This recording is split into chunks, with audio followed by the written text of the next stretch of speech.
출애굽기 3장 1절에서부터 5절의 말씀.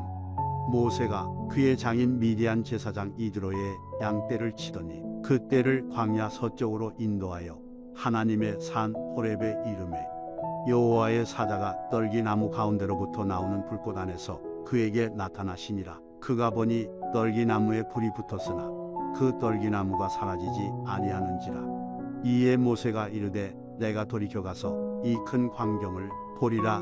떨기나무가 어찌하여 타지 아니하는고 하니 그때 여호와께서 그가 보려고 돌이켜 오는 것을 보신지라. 하나님이 떨기나무 가운데서 그를 불러 이르시되 모세야 모세야 하시매 그가 이르되 내가 여기 있나이다. 하나님이 이르시되 이리로 가까이 오지 말라. 내가 선 곳은 거룩한 땅이니 내 발에서 신을 벗으라. 아멘. 오늘 본문 중심으로 하나님이 만나 주시는 사람이라고 하는 주제로 말씀을 함께 나누도록 하겠습니다. 한 어부가 바다에서 고기를 잡다가 갑자기 불어오는 그런 폭풍으로 인해 배가 전복이 되고 인하여 큰 위험에 처하게 됐습니다. 이때 어부는 하나님 바라보면서 살려주세요. 하나님 살려주세요. 간절히 기도합니다. 그리고는 천신만고 끝에 이 어부는 무인도에 이제 다다르게 된 것이죠. 절로 감사가 나왔습니다. 하나님 감사합니다. 저를 살려주셨네요. 감사합니다. 감사함으로 하나님께 영광을 올려드렸습니다. 며칠이 지났습니다. 이 어부가 다시 하나님께 엎드려 기도합니다. 하나님 살려주셨으니 구조대도 보내주셔서 저를 좀 여기서 속히 건져주세요. 열심히 기도했습니다. 바라보고 의지할 분은 하나님 한 분뿐이셨겠죠. 다른 도움을 구할 게 없는 거예요. 시간이 지나도 구조대는 오지 않았습니다. 어부는 절망과 낙심 중에 내가 이렇게 앉아서 굶어 죽을 수는 없지 않느냐. 그리고는 이 무인도를 돌면서 먹을 것을 구하고자 했습니다. 겨우 새알 몇 개 취해서 움막으로 돌아오는데 이게 웬일입니까? 움막이 활활 타오르고 있는 거예요. 겨우 비 하나 피하고자, 뜨거운 햇살 피하고자 힘들게 지어놓은 움막이 홀라당 채가 되어 다 타버린 겁니다. 얼마나 낙심했겠습니까? 얼마나 더 큰 절망으로 힘들어 했겠습니까? 하나님, 저한테 왜 이러십니까? 하나님이 저한테 왜 이러십니까? 그리고는 불평과 낙심 속에 그만 모든 것을 포기하고 이제 주저앉아 있는데 그때 갑자기 구조대가 멀리 지나가던 해안 경비대가 무인도에서 연기가 피어오르니까, 아니 저 무인도에 웬 연기? 이러고는 혹시 거기 사람이 있는 게 아닌가? 그리고는 지나가던 해안 경비대가 그 움막이 타는 그 연기를 보고 돌려가지고 온 겁니다. 어부 심정이 어땠을까요? 방금 전까지만 해도 낙심하고 절망하면서 하나님 저한테 왜 이러십니까? 그냥 폭풍에 그냥 죽게 내버려 두시지 왜 저를 이렇게 여기까지 이끄셔가지고 이렇게 힘든 절망과 낙심 속에 또 저로 하여금 힘들게 하십니까? 이랬던 어부가 구조대를 맞이하면서 어떤 심정이었을까 하는 생각을 해보게 됩니다. 여러분, 제가 드리고 싶은 말씀이 있습니다. 하나님은 은혜 가운데에 베풀어 주시는 그런 풍성한 은혜 가운데에서도 우리를 만나 주시지만, 때로 이렇게 우리가 절망 중에 있을 때에도 여전히 그 상황 속에서 역사하시고 협력하여 선을 이루게 하심으로써 그 가운데에서 우리로 하여금 하나님을 만나게 하신다고 하는 겁니다. 사실은 이런 때가 우리에게는 내 자신의 연약함과 부족함을 깨닫게 하시고 흐트러진 우리의 영적 상태를 바로잡게 하시는 또 하나의 귀한 시간을 보내게 하신다고 하는 겁니다. 오늘 본문에서도 하나님은 인생에 있어 가장 큰 절망적인 상황에 처한 모세를 만나주시고 있습니다. 때문에 여기서 우리는 질문 하나를 갖습니다. 하나님은 누구를 만나주시느냐라고 하는 겁니다. 오늘 이 본문에 의거해서 세 가지로 말씀을 드리려고 합니다. 첫째로, 하나님이 낮추실 때 좀 낮아져라, 목에 힘 좀 뺄 수 없어? 뭐 이렇게 하나님이 우리를 낮추실 때 아멘 하고 낮아지는 사람을 만나 주신다고 하는 겁니다. 오늘 1절을 한번 보십시오. 다 같이 오늘 우리가 1절 말씀을 읽도록 하겠습니다. 읽습니다. 모세가 그의 장인 미디안 제사장 이드로의 양을 치더니 그 떼를 광야 서쪽으로 인도하여 하나님의 산 호렙에 이르매 그랬습니다. 모세,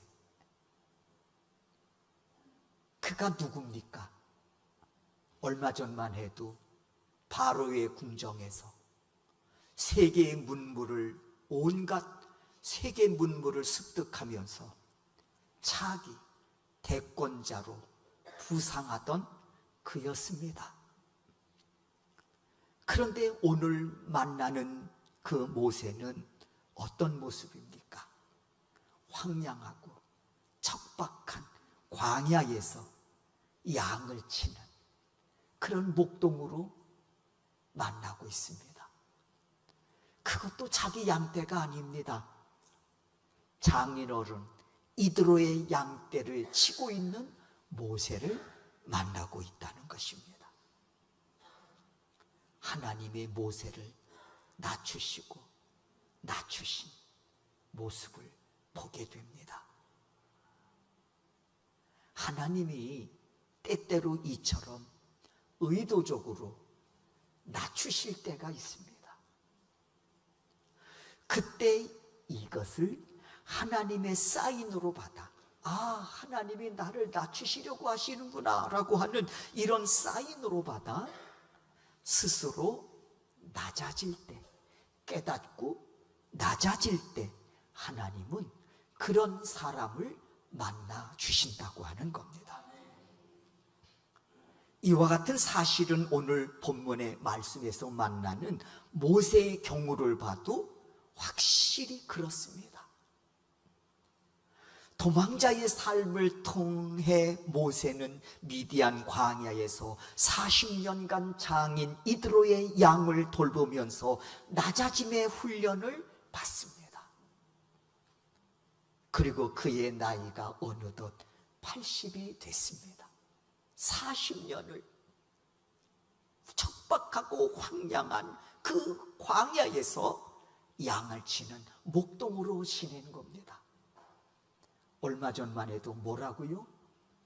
화려한 궁정에서 세계 문물을 습득하는 왕자의 신분에다가, 그리고는 그의 미래는 차기 대권을 바라보는 그런 위치에 있었던 사람이란 말이에요. 그런데 오늘 만나는 모세는 척박하고 황량한 땅에서 자기에게는 양새끼말이 한 마리 없어서 장인 이드로 처갓집에 얹혀 살면서 장인 이드로의 양떼를 돌보면서 겨우 입에 풀칠하며 지내는 그러한 신세로 전락됐단 말이에요. 그 세월이 40년이 40의 광야로 들어왔으니 40년 동안 양떼를 치다 보니 그의 나이가 이제 80이 됐어요.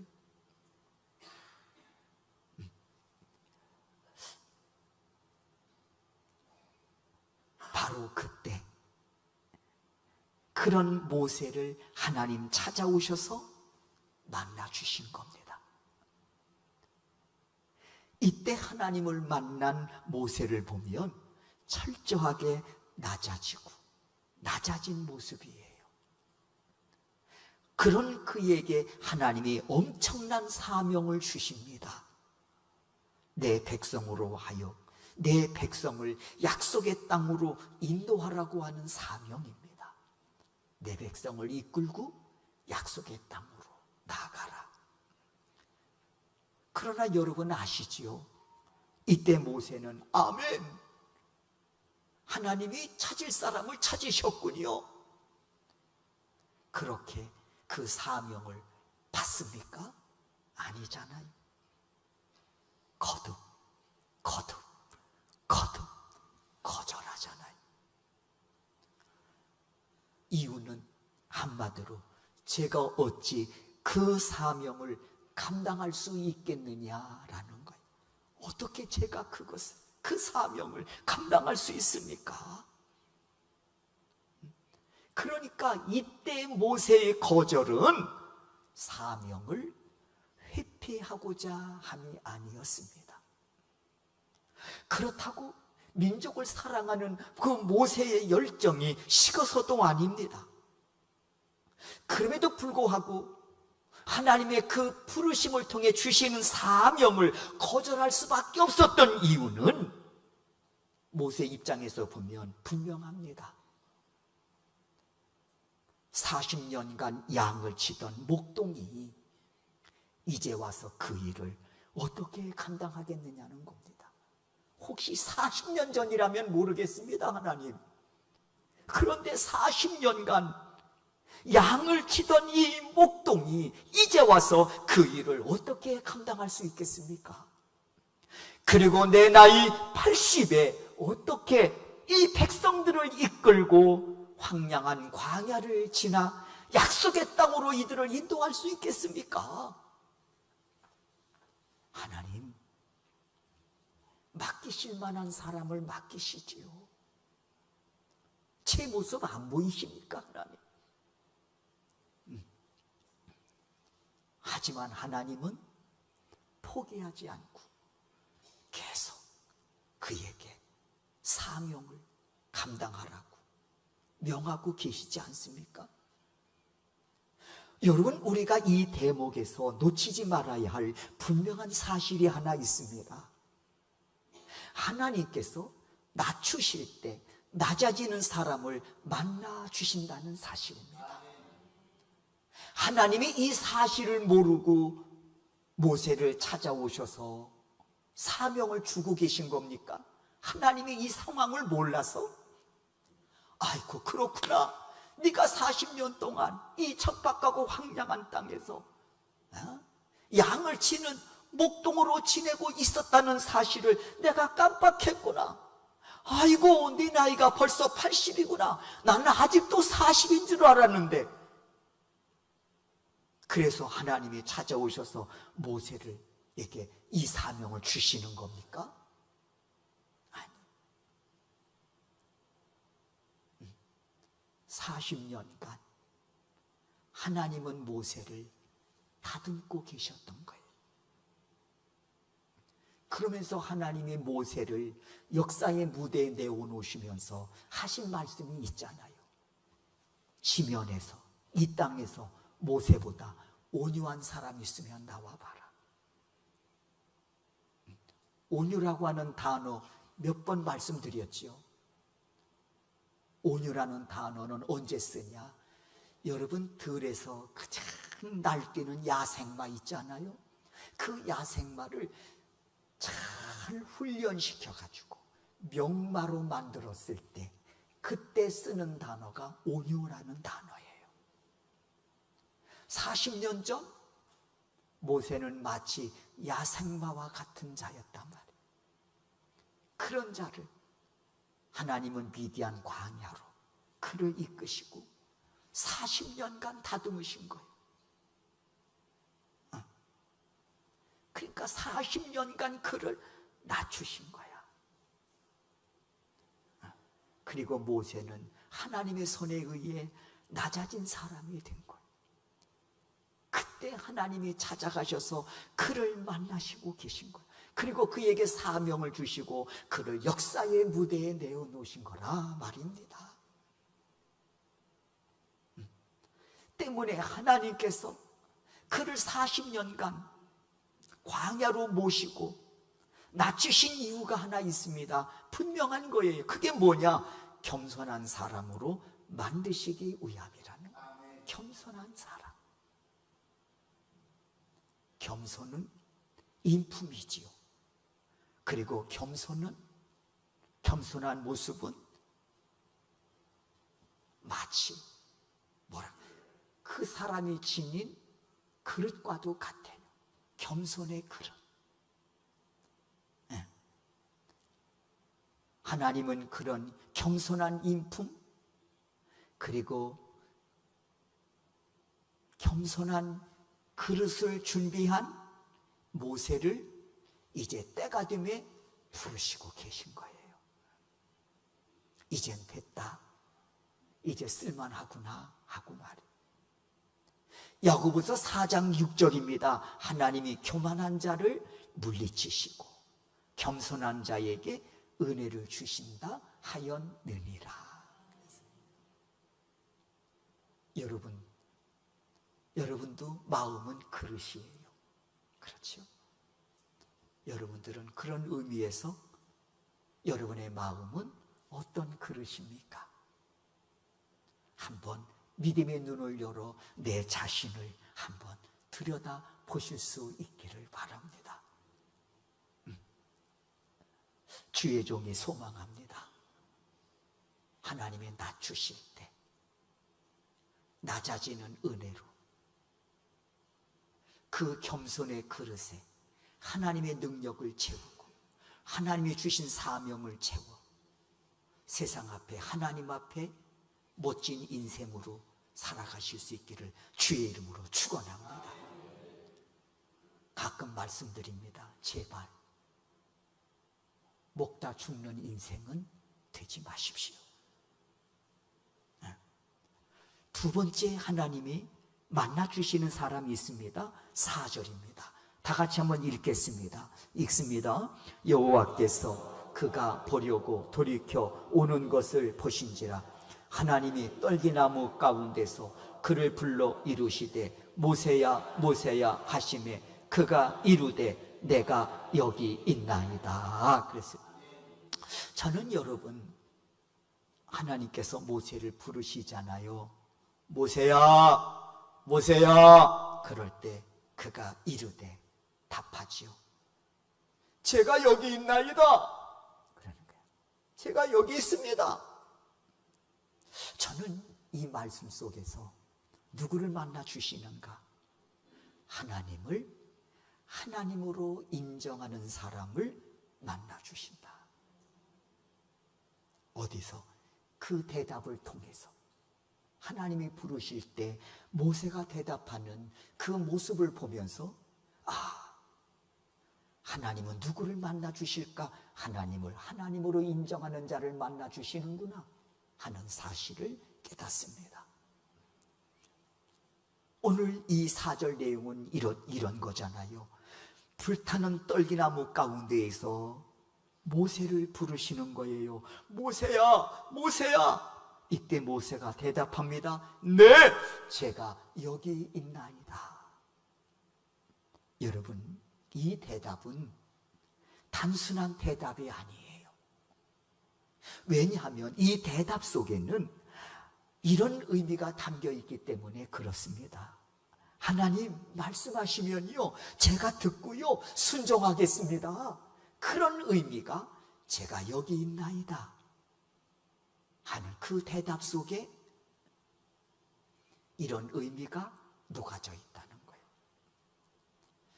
여러분, 사람은 참 이 감정이 예민한 동물이라 말 한마디를 딱 들어도 그 속에 어떤 의미들이 담겨져 있는지 다 읽게 되지 않아요? 엄마가 아이를 부르는 거예요. 예를 들어서 인화야 하고 이제 부엌에서 어머니가 부르시는 거야. 그러면은 제가 대답하죠. 네. 대답할 때 단어는 네지만 억양이 달라. 아씨, 왜 부르는 거야? 에? 이것도 네야. 반면에 부를 때 네! 이건 뭐예요? 심부름 시킬 거 있으면 시키세요. 그런 의미 아닙니까? 벌써 딱 엄마가 대답만 들으면 다 알아. 저놈의 새끼 또 저거 말도 분명히 안 듣겠구만. 그러나 대답 한 번 들으면 쟤는 지금 내 말을 듣고 순종할 의지가 있구나. 알아요? 몰라요? 아시잖아. 모세야 모세야. 하나님 부르십니다. 모세가 네, 제가 여기 있습니다. 단순한 대답이 아니란 말이에요. 하나님 말씀하시면 제가 듣겠습니다. 이 의미가 녹아진 대답이라는 거예요. 그러므로 여러분, 이 대답 속에는 하나님을 하나님으로 인정하는 모세의 신앙을 엿볼 수 있다고 하는 거예요. 누가 말씀을 듣습니까? 누가 그 말씀에 순종합니까? 하나님을 하나님으로 인정하는 사람이에요. 그렇지 않으면 어떤 말씀도 귀에 들어오지 않아요. 다 걸러내지. 안 그렇습니까? 이건 내 상식에 안 맞고, 이건 내 이성에 안 맞고, 이건 내 형편에 안 맞고 다 걸러내. 하나님 말씀인데도 걸러낸다고. 그리고 순종할 건지 순종 안 할 건지 내가 결정해요. 그 신앙이 하나님을 하나님으로 인정하는 신앙입니까? 모세야 모세 불렀을 때 모세가 제가 여기 있습니다 라는 그 대답 속에 제가 한번 들어보고요, 순종할 만하면 순종하고, 그렇지 않으면 저 못합니다. 이 신앙은 하나님을 하나님으로 인정하는 신앙은 아니에요. 그 신앙이 건강한 신앙이고 하나님이 인정하시는 신앙이겠냐는 거예요. 아니요. 말씀하시면 제가 듣고요, 순종하겠습니다. 하나님을 하나님으로 인정하는 신앙이라는 것이죠. 이 신앙은 광야 40여 년 모세가 이스라엘 백성들을 이끌고 약속의 땅으로 나가는 과정에서도 변함없이 그대로 보여주고 있습니다. 왜 하나님이 모세를 겸손한 사람으로 만드셨는지 아시지요? 겸손한 사람은 말씀하시면 듣겠습니다. 순종하겠습니다. 목에 힘이 들어가면 제가 누군데, 모세가 40년 전 바로의 궁정에서 왕자의 신분으로 세계 문물을 습득하고 자기 대권자로 있을 때 양을 치라고 하면 양 치겠습니까? 사람을 뭘로 보고 나보고 양을 치, 내가 누군 줄 알아? 내가 누군 줄 알아? 감히 나한테 양을 치라고 그래? 근데 오늘 만나는 모세는 어떻습니까? 40년간 양을 친 거예요. 하나님이 낮아지게 하신 거예요. 그리고 그 낮아짐에 순복하여 40년간 이대로의 양을 치고 있는 거예요. 성실하게. 그러니까 찾아와 만나 주시지. 양을 치면서 내가 이거 할 사람은 아닌데 불평불만하면서 목동으로서의 주어진 직임을 불성실하게 그가 감당해 나갔다면 하나님이 찾아오셨겠습니까? 그리고 그에게 당신의 백성을 맡기셨겠습니까? 여러분 같으면 어떠시겠어요? 맡기시겠어요? 그런 사람한테? 아니요. 그가 낮아진 상태에서 얼마나 겸손한 자로 양을 성실하게 치고 있는지 하나님이 다 읽으신 거예요. 그리고 자신의 이 모든 상황을 다 인정한 거예요. 하나님 되심을 인정하고 그만큼 겸손한 자리에 낮아진 거예요. 그때 찾아와서 부르시니까 예, 제가 여기 있습니다. 말씀하시면 제가 듣고요, 제가 순종하겠습니다. 여기까지 온 거야. 그게 온유, 하나님의 손에 의해 다듬어진 모습이란 말이야. 명만은 그냥 만들어지냐고요? 명만은 그냥 만들어지는 게 아니잖아요. 조련사에 의한 끊임없는 훈련과 그리고 거기에 뒤따르는 연단의 과정을 통해서 이 명마가 만들어지는 거 아닙니까? 외적으로는 양을 치는 목동이지만 외적으로 볼 때는 80이 된 양을 치는 시골의 촌부인지 모르지만 하나님 보실 때에는 아니란 말이에요. 역사의 무대에 내어놓고 자랑하고 싶은 사람으로 바뀌어진 겁니다. 모세보다 이 땅에서 지면에서 모세보다 온유한 사람이 있으면 나와봐 할 정도로 말이에요. 그리고 그의 뚜껑을 열면 그 속에는 겸손과 더불어 하나님을 하나님으로 인정하는 믿음으로 무장되어 있단 말이에요.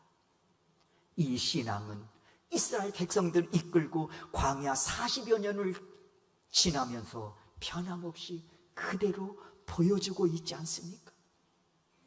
예를 들면 출애굽기 14장에서 홍해라고 하는 장애물을 만나게 됐을 때 이를 대처하는 모습에서 이 모세가 얼마나 하나님을 하나님으로 인정하는 믿음으로 무장되어 있는지 여실히 보여주고 있습니다.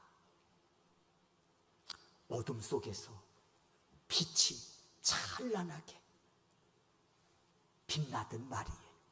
그 절망적인 상황 속에, 그 두려움적인 그 상황 속에 모세의 믿음은 빛을 발하고 있다는 거예요. 하나님을 하나님으로 인정하는 믿음으로 말입니다. 백성들은 홍해라고 하는 장애물을 만나자 절망하고 두려워 떨기에 급급하잖아요. 그리고는 원망과 불신앙적인 말들을 쏟아내면서 하나님과 모세를 막 공격합니다. 왜 우리를 이 지경까지 이르게 여기 끌고 왔냐는 거예요. 그냥 애굽에서 노예 생활하다가 거기서 죽게 내버려 두지, 왜 우리를 이 광야로 끌고 와서 여기서 우리를 왜 파묻으려고 하냐? 애굽에 매장지가 없어서 그러냐? 막 이러면서 말이에요. 그때 모세는 하나님 앞에 나가 무릎을 꿇고 기도하는 길을 선택하잖아요. 그 절망적인 상황 속에서, 그 공격하고 대적하는 무리들 앞에서 모세는 하나님께 나아가 무릎을 꿇고 기도합니다. 이때 하나님이 뭐라고 말씀하십니까? 출애굽기 14장 15절입니다. 여호와께서 모세에게 이르시되 너는 어찌하여 내게 부르짖냐 하시면서 응답을 주시는 거예요. 그 응답이 뭡니까? 출애굽기 14장 16절 그 다음 절이죠. 다 같이 한번 이 말씀은 우리가 읽도록 하겠습니다. 읽습니다. 지팡이를 들고 손을 바다 위로 내밀어 그것을 갈라지게 하라. 이스라엘 자손이 바다 가운데 마른 땅으로 행하리라. 모세가 기도할 때 하나님이 응답하시는 거예요. 모세야, 내 손에 뭐가 있니? 지팡이인데요. 이 지팡이는 어떤 지팡이예요? 모세가 호렙산에서 양을 칠 때 양무리들을 인도하는 지팡이기도 하고, 사나운 짐승들이 양을 공격할 때 물리쳤던 지팡이이기도 합니다. 그냥 마른 막대기란 말이에요. 그런데 하나님께서 이 지팡이를 들어서 홍해를 가리켜 갈라지게 하라고 말씀하시는 거예요. 이런 황당한 일이 어디 있습니까? 하나님, 이거 지팡이라고요. 무슨 요술 지팡이 하나를 하늘에서 뚝 떨어져 가지고 모세 야야야 바다랑 하면서 이상한 무슨 지팡이 하나 주시면 그래도 좀 이게 이해가 되는데, 40년 동안 지팡이라 자기가 쓰던 지팡이에요. 하나님보다 더 잘 알아, 이 지팡이에 대해서는. 근데 이게 무슨 능력이 있는 것처럼 바다를 가리키라는 거예요. 그러면 마른 땅같이 건너게 될 것이다. 14장 16절 말씀 아닙니까? 지팡이를 들고 손을 바다 위로 내밀어 그것을 갈라지게 하라. 이스라엘 자손이 바다 가운데서 마른 땅으로 행하리라. 여러분, 이 대목을 가만히 생각해 보십시오. 순종하기 쉽지 않습니다. 황당하지요, 어떻게 보면. 그런데 모세는 어떻습니까? 그대로 듣고 순종합니다. 이게 낮아진 모습이에요. 조금 알면 목에 힘이 들어가고, 내가 그래도 이 분야에서는 하고 나서기 쉽지 않아요. 겸손한 거예요. 그리고는 그 겸손에다가 믿음을 담았어요. 하나님을 하나님으로 인정하는 믿음이에요. 그러니까 듣고 순종하잖아요. 듣고 순종해요. 이때 모습은 하나님을 하나님으로 인정하는 믿음. 믿음. 하나님은 그런 자를 찾아와서 만나 주시고 그에게 사명을 주시는 겁니다. 여러분, 모세에게서 사명을 빼놓으면 뭐가 남을까요? 모세에게서 사명을 빼놓으면 뭐가 남냐 말이에요. 딱 하나 남네. 먹다 그리고 죽다. 하나님 예수 그리스도를 이 땅에 보내주시고 피 흘려 죽기까지 우리를 사랑하심으로 죄 사함과 더불어 우리에게 영생을 허락해 주셨습니다. 그만큼 하나님 앞에 우리는 귀한 존재입니다. 하나님의 나를 귀하게 여기신다고 하는 이 사실에서 인생의 의미와 가치를 우리가 찾아야 됩니다. 인생의 방향을 설정해야 됩니다. 그렇게 하나님이 우리를 귀히 여기시는데 내 인생에서 의미와 가치를 우리가 찾지 못하고 산다면 그것처럼 불의한 자가 어디 있겠습니까? 내 인생의 의미와 가치를 어디서 찾겠어요? 사명입니다. 모세에게 사명을 주시는 거예요. 찾아와서 그리고 능력으로 함께 하셔서 그 인생을, 그의 사역을 책임져 주시고 그 인생을 복되게 하신 줄로 믿습니다. 오늘도 하나님은 하나님을 하나님으로 인정하는 그런 사람들을 만나주시고 그런 사람들을 통해서 오늘도 역사하시기를 기뻐하십니다.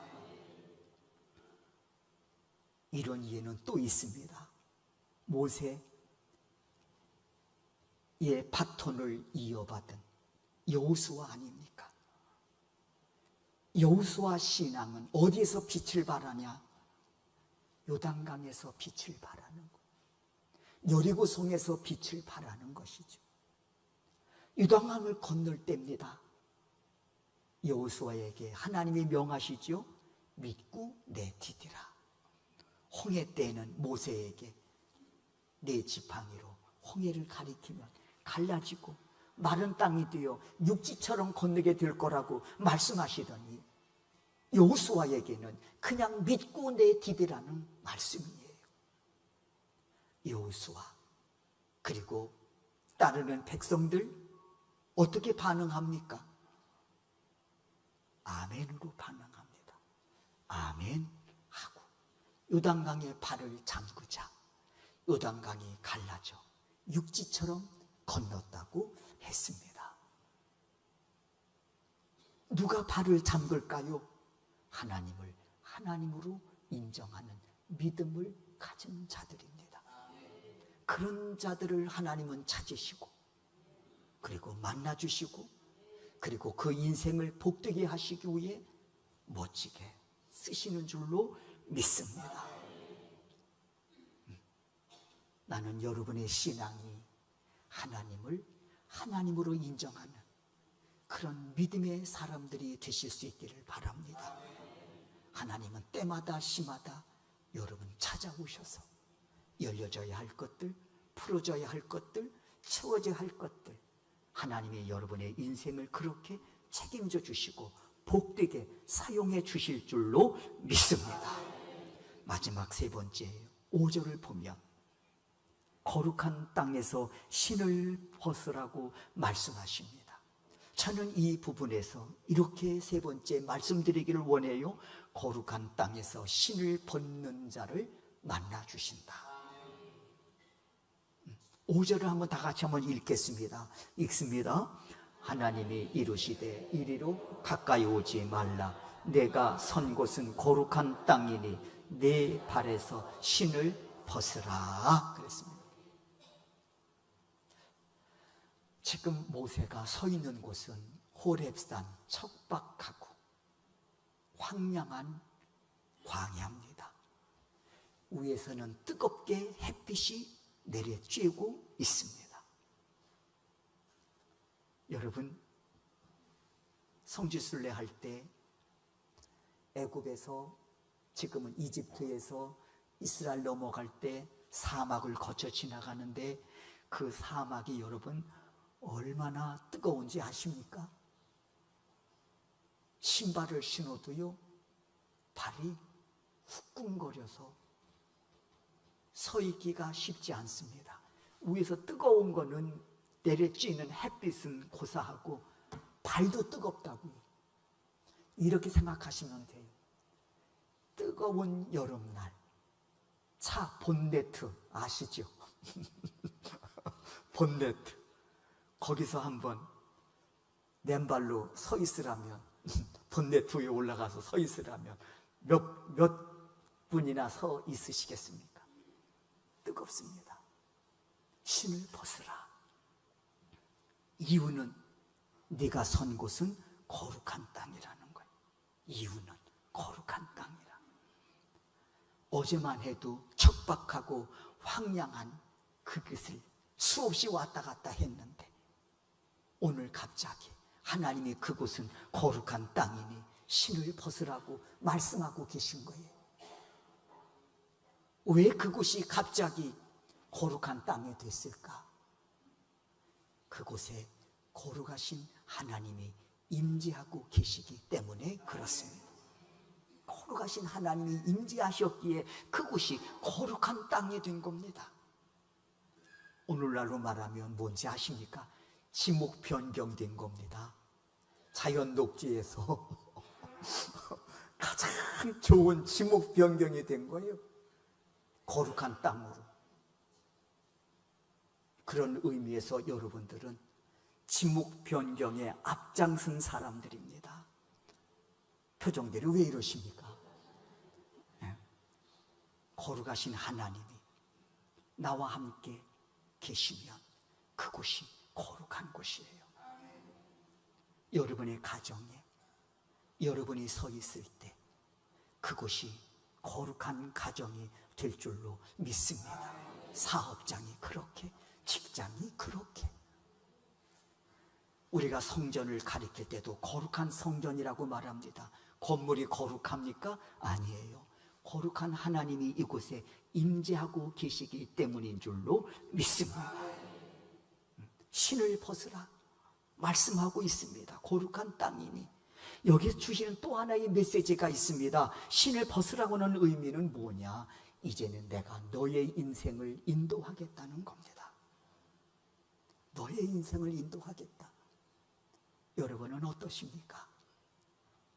우리가 10년 계획도 세우고 1년 계획도 세우고 하루아침 시작할 때 하루 계획을 세우고 시작합니다. 하지만 우리는 1분 1초도 앞을 예측하지 못하고 살아가는 미래의 불확실성 속에 살아가고 있는 자들입니다. 그럼에도 불구하고 우리가 믿음으로 담대하게 이 세상을 살아갈 수 있는 것은 뭡니까? 내 인생에 예수님이 선한 목자가 되셔서 한 발 앞장서셔서 우리를 인도하고 계시기 때문임을 믿습니다. 모세 광야를 지나갑니다. 광야 특징이 하나 있지요. 광야는 뭐예요? 길이 없습니다. 광야는 길이 없어요. 또 하나 광야는 사나운 짐승들이 생명을 호시탐탐 노리고 있는 위험천만한 곳입니다. 양들이 그렇게 그 광야에서 풀을 뜯는 거예요. 그럼에도 불구하고 양들이 편안하게 풀을 뜯고 그리고 시원한 시냇가를 찾아 목마름을 시원하게 죽일 수 있는 것은 뭐냐? 목자가 보호하고 목자가 인도하기 때문에 그렇습니다. 이 세상은 황량한 광야 같은 곳입니다. 길이 없습니다. 매 순간 우리가 초행길이잖아요. 그렇잖아요. 초행길이라고. 그러므로 이 광야의 전문가, 이 인생의 길의 전문가 예수 그리스도가 인도하신다면 우리는 그 길을 담대하게 걸어갈 수가 있는 것입니다. 모세 광야의 40여 년을 보십시오. 그들이 굶었습니까? 아니잖아요. 그래서 그들이 씨를 뿌렸나요? 그들이 갖고 왔나요? 아닙니다. 밤 이슬과 더불어 하나님의 만나를 내려주시고 일용할 양식으로 그들을 공급해 주셨기 때문입니다.